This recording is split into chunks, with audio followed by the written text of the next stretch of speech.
मेरा ईद मेन्यू बनी extra special with Nestle milk pack cream.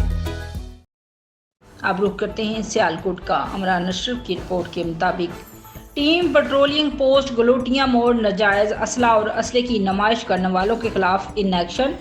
SP patrolling region Gujranwala Farooq Ahmed Bhutta और DSP patrolling Mohammad अरफानुल हक सलेरिया की ज़ेर निगरानी इंचार्ज पेट्रोलिंग पोस्ट गलोटियां मोड़ यासर महबूब सब इंस्पेक्टर और इनकी टीम ने मुख्तलिफ जगह पर नाकाबंदी के दौरान अब्दुल रहमान सकना डस्के के कब्जे से राइफल कलेशनकोप और पिस्टल 9mm और गोलियां, राशिद सकना डस्के के कब्जे से पिस्टल 30 बोर और गोलियां, अमानत सकना 17 के कब्जे से राइफल 223 बोर और सैकड़ों गोलियां बरामद करके मुलजमान के खिलाफ अलग-अलग मुकदमात थाना सिटी डस्का और सदर डस्के में दर्ज करवा दिए गए हैं।